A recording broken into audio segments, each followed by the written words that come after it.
Hello friends, welcome back to my channel. ಹೇಗಿದ್ದೀರಿ ಎಲ್ಲರೂ? ನಾನು ಚೆನ್ನಾಗಿದ್ದೇನೆ, ನೀವು ತುಂಬಾ ಚೆನ್ನಾಗಿದ್ದೀರಾ ಅಂತ ಅಂದ್ಕೊಂಡಿದ್ದೀನಿ.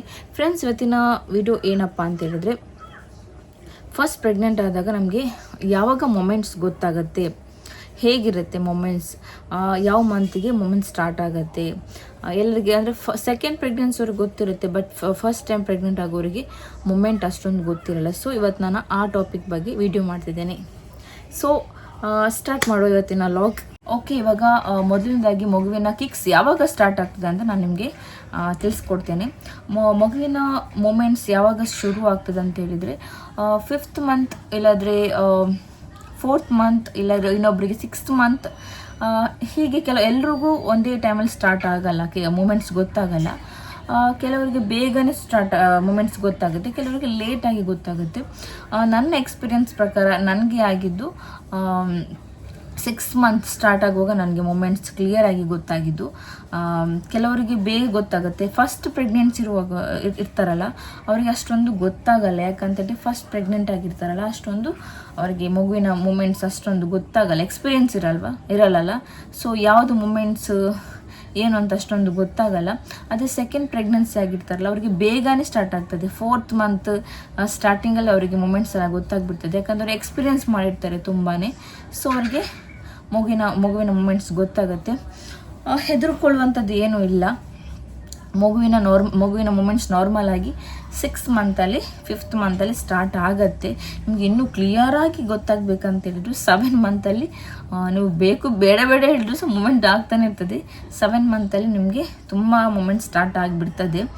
7 ಮಂತಿಂದ 9 ಮಂತ್ ತನಕ ಫುಲ್ ಮೂಮೆಂಟೇ ಇರ್ತದೆ. 5th ಮಂತ್ ಆಗುವಾಗ 4th ಮಂತಲ್ಲಿ ಅಷ್ಟೊಂದು ಮೂಮೆಂಟ್ ಅಷ್ಟೊಂದು ಇರಲ್ಲ, ಯಾಕಂತೇಳಿದ್ರೆ ಮಗುವಿನ ಸೈಜ್ ತುಂಬ ಸಣ್ಣದಾಗಿರ್ತದೆ. ಒಂದು 4-5 ಮಂತಲ್ಲಿ ಎಷ್ಟು ಅಂತ ದೊಡ್ಡದಿರ್ತದೆ ಮಗು, ಒಂದು 350 ಗ್ರಾಮ್ ಅಷ್ಟು ಇರ್ಬೋದು. ಜಾಸ್ತಿ ಅಂತ ಹೇಳಿದ್ರೆ 4 ಮಂತಲ್ಲಿ 5 ಮಂತಲ್ಲಿ 350 ಗ್ರಾಮ್ ಅಷ್ಟು ಇರ್ಬೋದು. ಸೊ ಮಗುವಿಗೆ ಅಷ್ಟೊಂದು ಶಕ್ತಿ ಏನಿರಲ್ಲ ಮೂಮೆಂಟ್ ಆಗಲಿಕ್ಕೆ, ಸಣ್ಣ ಪುಟ್ಟದಾಗಿರ್ತದೆ. ಸೊ ಅಷ್ಟು ನಮಗೆ ಹೊಟ್ಟೆ ಒಳಗೆ ಅದು ಸಹ ನೀರೊಳಗಿರ್ತದೆ. ಸೊ ಮಗು ಅಷ್ಟು ಮೂಮೆಂಟ್ ಮಾಡ್ತಿರೋದು ನಮ್ಗೆ ಅಷ್ಟು ಫೀಲ್ ಆಗ್ಲಿಕ್ಕೆ, ಮಗು ಮೂಮೆಂಟ್ ಆಗಿರ್ತದೆ. ನೀವು ಸ್ಕ್ಯಾನಿಂಗ್ ಹೋದಾಗ ಗೊತ್ತಾಗ್ತದೆ, ಡಾಕ್ಟರ್ನ ತೋರಿಸ್ತಾರೆ ಕೆಲವೊಮ್ಮೆ ಕೈಕಾಲೆಲ್ಲ ಈಗ ಅಲ್ಲಾಡ್ಸಿರ್ತದೆ ಮಗು. ಸೊ ನಮಗೆ ಕಾಣ್ತದೆ, ಬಟ್ ನಮಗೆ ಒಳಗೆ ಗೊತ್ತಾಗಲ್ಲ ಮೂಮೆಂಟ್ ಆಗೋದು, ಯಾಕಂದರೆ ಮಗು ತುಂಬ ಪುಟ್ಟದಾಗಿರ್ತದೆ. ಸೊ ನಮಗೆ ಅಷ್ಟೊಂದು ಮೂಮೆಂಟ್ ಮಗುವಿದು ಅಷ್ಟೊಂದು ಗೊತ್ತಾಗಲ್ಲ. ನಿಮಗೆ ಕ್ಲಿಯರಾಗಿ ಗೊತ್ತಾಗಬೇಕಂತ ಹೇಳಿದ್ರೆ 6 ಮಂತ್ ಇಲ್ಲಾಂದರೆ 7 ಮಂತಲ್ಲಿ ಕಾಯಿರಿ. 7-6 ಮಂತ್ ತನಕ ಕಾಯಿರಿ. ಏನೂ ಹೆದರ್ಕೊಳ್ಬೇಕಂತಿಲ್ಲ, ಟೆನ್ಷನ್ ಮಾಡಬೇಕು ಅಂತಲೇ ಇಲ್ಲ. ನಿಮಗೆ ಕ್ಲಿಯರಾಗಿ ಗೊತ್ತಾಗಬೇಕಂದ್ರೆ 6 ಮಂತ್ 7 ಮಂತಲ್ಲಿ ಖಂಡಿತವಾಗಿಯೂ ನಿಮಗೆ ಮೂಮೆಂಟ್ಸ್ ಗೊತ್ತಾಗುತ್ತೆ. ನಿಮ್ಮ ಸ್ಕ್ಯಾನಿಂಗ್ ಎಲ್ಲ ರಿಪೋರ್ಟ್ಸ್ ಎಲ್ಲ ಕ್ಲಿಯರ್ ಆಗಿದ್ದರೆ ಟೆನ್ಷನ್ ಪಡಬೇಕಂತೇನಿಲ್ಲ. ಮಗುವಿನ ಮೂಮೆಂಟ್ಸಿದ್ದು ನೀವು ಫಸ್ಟ್ ಸ್ಕ್ಯಾನಿಂಗ್ ಸೆಕೆಂಡ್ ಸ್ಕ್ಯಾನಿಂಗ್ ಎಲ್ಲ ಮಾಡಿಸಿದಾಗ ಗೊತ್ತಾಗಿರ್ತದೆ ಮಗು ಆರೋಗ್ಯವಾಗಿದೆಯಾ ಇಲ್ವಾ ಅಂತೇಳಿ. ಸೊ ಯಾಕೆ ತುಂಬ ಟೆನ್ಷನ್ ಮಾಡ್ತೀರಾ ಕಿಕ್ಸ್ ಬಗ್ಗೆ, ಮೂಮೆಂಟ್ಸ್ ಬಗ್ಗೆ? 6-7 ಮಂತಲ್ಲಿ ನಿಮಗೆ ಮೂಮೆಂಟ್ಸ್ ಬೇಡ ಅಂತ ಹೇಳಿದ್ರು ಸಹ ಮೂಮೆಂಟಿಂಗ್ ಆಗ್ತಾನೆ ಇರ್ತದೆ. ಸೊ ಆದಷ್ಟು ಪೇಷನ್ಸಲ್ಲಿ ತುಂಬ ವೆಯ್ಟ್ ಮಾಡಿ, ಮಗುವಿನ ಮೂಮೆಂಟ್ಸ್ ನಿಮಗೆ ಗೊತ್ತಾಗುತ್ತೆ. ಅಟ್ಲೀಸ್ಟ್ 6-7 ಮಂತ್ ತನಕ ವೆಯ್ಟ್ ಮಾಡಿ ಗೊತ್ತಾಗುತ್ತೆ. ಇನ್ನೂ ಕ್ಲಿಯರಾಗಿ ನಿಮ್ಗೆ ಗೊತ್ತಾಗಬೇಕಂದ್ರೆ 7 ಮಂತ್ ತನಕ ವೆಯ್ಟ್ ಮಾಡಿ ನಿಮಗೆ ಮೂಮೆಂಟ್ ಕ್ಲಿಯರಾಗಿ ಗೊತ್ತಾಗುತ್ತೆ. ಇನ್ನು ಕೆಲವರಿಗೆ ಒಂಥರ ಡೌಟ್ಸ್ ಇದೆ. ಯಾವ ಥರ ಅಂತಂದರೆ, ಹಗಲು ಹೊತ್ತಲ್ಲಿ ಕಮ್ಮಿ ಕಿಕ್ಸ್ ಮಾಡ್ತದೆ, ನೈಟ್ ಆಗುವಾಗ ಜಾಸ್ತಿ ಮಗುವಿನ ಕಿಕ್ ಜಾಸ್ತಿ ಇರುತ್ತೆ. ಯಾಕೆ ಹೇಳ್ತಾರೆ? ಯಾಕೆ ಅಂತ ಹೇಳಿದ್ರೆ ಮಗುವಿನ ಹಗಲು ಹೊತ್ತಲ್ಲಿ ನಾವು ಜಾಸ್ತಿ ಕೆಲಸ ಮಾಡ್ತಿರ್ತೇವೆ, ಆ ಕಡೆ ಈ ಕಡೆ ಹೋಗ್ತಾ ಇರ್ತೇವೆ, ಮನೆಯದು ಕೆಲಸ ಮಾಡ್ತಿರ್ತೇವೆ, ಎದ್ದೇಳ್ತೇವೆ, ಕೂತ್ಕೊಳ್ತೇವೆ, ನಿಂತ್ಕೊಳ್ತೇವೆ. ಸೊ ಸೌಂಡ್ಸ್ ಎಲ್ಲ ಜಾಸ್ತಿ ಇರುತ್ತೆ. ಸೊ ಮಗುವಿಗೆ ಒಂಥರ ತೊಟ್ಲು ತುಗ್ದಾಗಿ ಹಾಕಿರ್ತದೆ. ಹಗಲು ಹೊತ್ತಲ್ಲಿ ತುಂಬ ಸೌಂಡ್ ಜಾಸ್ತಿ ಇರ್ತದಲ್ಲ, ಸೊ ನಾವು ಆ ಕಡೆ ಈ ಕಡೆ ಹೋಗಿರ್ತೇವಲ್ಲ, ಸೊ ಅದಕ್ಕೊಂಥರ ತೊಟ್ಲು ತುಗ್ದಾಗಿನೇ ಆಗ್ತಿರ್ತದೆ. ನೈಟ್ ಹೊತ್ತಿಗೆ ನಾವು ಮಲಗ್ತೀವಲ್ಲ ಆ ಟೈಮಲ್ಲಿ ಅದು ನಿದ್ರೆ ಮಾಡಲ್ಲ.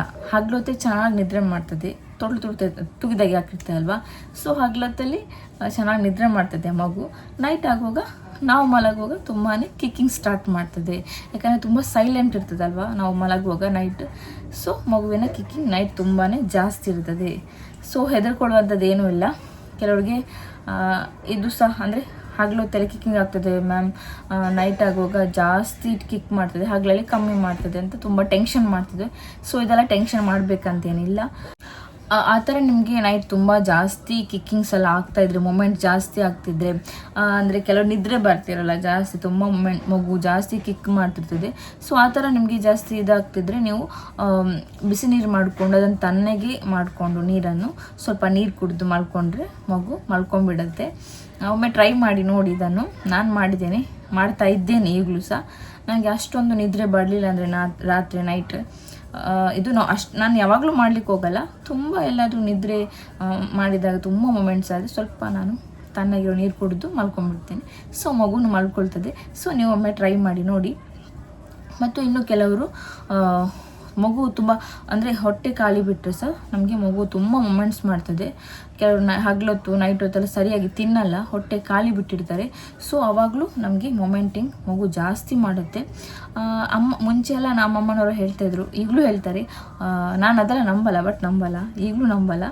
ಅಮ್ಮ ಹೇಳ್ತಾ ಇರ್ತಾರೆ, ಮಗು ಹೊಟ್ಟೆ ಖಾಲಿ ಬಿಡಬೇಡ, ಮಗು ಬೆಳ್ಕೊಂಬಿಡ್ತದೆ ಅಂತ ಹೇಳ್ತಾರೆ ಈಗಲೂ ಸಹ. ಬಟ್ ನಾನು ಅದು ನಂಬಲ್ಲ. ಅದಕ್ಕಂತಲ್ಲ, ಮಗು ಮೊಮೆಂಟ್ಸ್ ಮಾಡಿ ಮಗುವಿನ ನ್ಯೂಟ್ರಿಷನ್ ಎಲ್ಲ ತುಂಬ ಕಮ್ಮಿ ಆಗಿರ್ತದೆ. ಸೊ ನೀವು ಹೊಟ್ಟೆಗೆ ಏನಾದರೂ ತಿಂದ್ರೇ ಮಗುವಿನ ನ್ಯೂಟ್ರಿಷನ್ ಹೋಗುತ್ತೆ. ಸೊ ನೀವು ಆದಷ್ಟು ಹಸಿವಾದಾಗ ಸ್ವಲ್ಪ ತಿನ್ನಿ, ಜ್ಯೂಸ್ ತಗೊಳ್ಳಿ, ಏನಾದರೂ ಲೈಟಾಗಿ ಏನಾದರೂ ನಿಮ್ಗೆ ಹಸಿವು ಇಲ್ಲದಿದ್ದರೂ ಸಹ ಲೈಟ್ ಏನಾದರೂ ತಿನ್ನಿ, ಹಾಲು ಕುಡೀರಿ, ಫ್ರೂಟ್ ಜ್ಯೂಸ್ ಕುಡೀರಿ.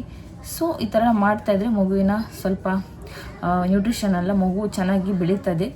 ಸೊ ಫಾಲೋ ಮಾಡಿ ಇದನ್ನು ಸಹ. ಇವಾಗ 9 ಮಂತ್ಸ್ ಆಗುವಾಗ ಮಗುವಿನ ಈಗ 6, 7, 8 ಈ 3 ಮಂತಲ್ಲಿ ಚೆನ್ನಾಗಿ ಮಗು ಮೂಮೆಂಟ್ಸ್ ಮಾಡ್ತಾ ಇರ್ತದೆ.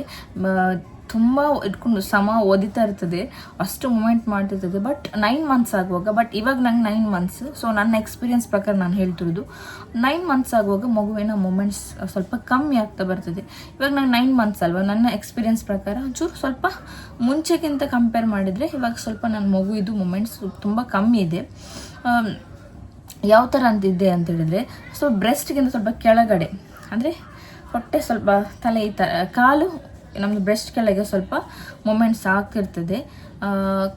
ಕೈಗಳು ನಮ್ಮದು ಹೊಕ್ಕಳ ಹತ್ರ ನಮ್ಮ ಹತ್ರ ಅಲ್ಲಿ ಸ್ವಲ್ಪ ಮೊಮೆಂಟ್ಸ್ ಆದಾಗೆ ನನಗೆ ನನಗೆ ಯಾವ ಥರ ಅನಿಸ್ತದೆ ನನಗೆ ಇವಾಗ 9 ಮಂತ್ಸ್ ಅಲ್ಲ. ಸೊ ನೋಡಬೇಕು ಇನ್ನು ಯಾವ ಥರ ಎಕ್ಸ್ಪೀರಿಯನ್ಸ್ ಇರ್ತದೆ ಅಂತ ನಿಮ್ಮ ಹತ್ರನೂ ಶೇರ್ ಮಾಡ್ಕೊಳ್ತಾ ಬರ್ತೇನೆ. ಬಟ್ ಇವಾಗ 9 ಮಂತ್ಸಲ್ಲಿ ಅಷ್ಟೊಂದು ನಾನು ಎಕ್ಸ್ಪೀರಿಯನ್ಸ್ ಮಾಡಿದ ಪ್ರಕಾರ ನನಗೆ ಇವಾಗ 9 ಮಂತ್ಸ್ ಅಷ್ಟೊಂದು ಮೊಮೆಂಟ್ ಇಲ್ಲ, ಸ್ವಲ್ಪ ಕಡಿಮೆ ಆಗಿದೆ. ನನಗೆ ಸ್ವಲ್ಪ ಹೆದರಿಕೆ ಆಯಿತು ಫಸ್ಟಿಗೆ ನನಗೆ,